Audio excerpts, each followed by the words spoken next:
pada hari ini kita ada 3 mangsa kes keganasan Along.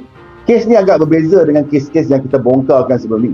Pattern yang kita tengok sebelum ni, Along ni hanya berani di belakang, dia tak berani berdepan.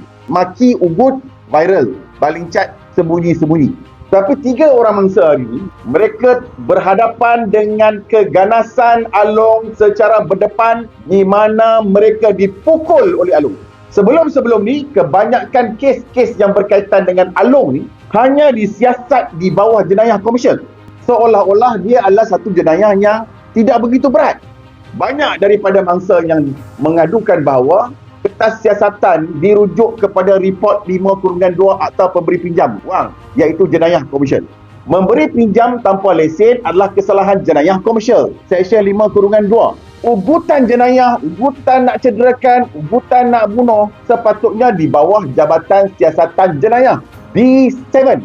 Di sebelah kanan saya, kita panggil dia Uncle Lim.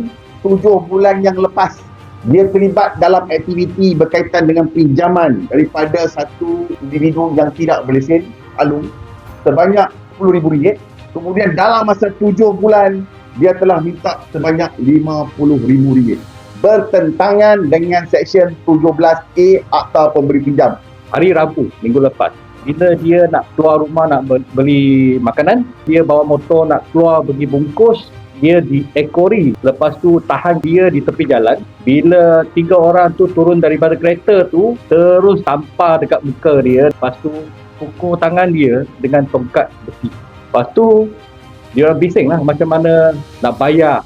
Dia sendiri bertanya balik, interest faedah dah sampai RM50,000 dengan gaji dia cuma RM2,000 sebulan, macam mana nak bayar? Sampai Along tu kacau anak perempuan dia sampai sekarang, dia dah tak tahu nak buat apa. Di sebelah kiri saya, Mr. Jack. Pada bulan 1 2024, dia telah membuat pinjaman sebanyak RM3,000. Kemudian, dia telah diminta untuk membayar RM50,000. RM3,000 jadi RM50,000. Disebabkan dia gagal bayar, dia dipanggil ke Manjalaram. Along-along yang ada ni masuk dalam kereta dia. Di dalam kereta dia dipukul bertubi-tubi. Nanti dia tunjuk muka dia lepas muka ni. Nama saya Jack, saya berasal daripada Seremban melalui saya kawan. Pinjam amount RM3,000 untuk kegunaan Tahun Baru Cina. On hand saya cuma RM2,500. Saya ada pernah bayar 1 kali bunga dulu. Last week, dia orang nak suruh saya keluar untuk bincangkan macam mana nak settlekan duit ini. So lepas tu bila saya sampai tempat yang dia bagi tu, dia terus ugut saya dan bawa saya beli kereta kat keliling Manjalaram. Bila anak kereta, saya kena tumbuk berapa puluh kali lah. Di sebelah kita ni ujung sana ni, Mr. Ong, dia sampai dikenakan bayaran 1.5 juta lebih. Kemudian Along datang beramai-ramai rumah dia, pukul dia. Okay, ada satu hari dia kat rumah tu, tiba-tiba ada orang datang, kata dia hutang RM400,000. Dia paksa dia bayar dulu RM200,000, lepas tu bawa dia pergi tutup pos dia orang. Total bayaran dia dah bayar RM1 juta lebih. Bermula dari RM10,000, lepas tu berantai lah. Dia bagi tahu dia bila masa you nak pinjam tu, kita boleh support. Jadi kan makin banyak lah. Sekarang total yang dia nak claim tu RM200 lebih lah. Lepas dia dah bayar sejuta lebih.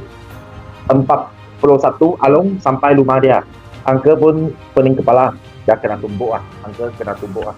Tujuan sidang media dibuat adalah untuk meminta kepada pihak agensi siasatan supaya ke mana-mana kes yang berkaitan Along tidak dipandang ringan.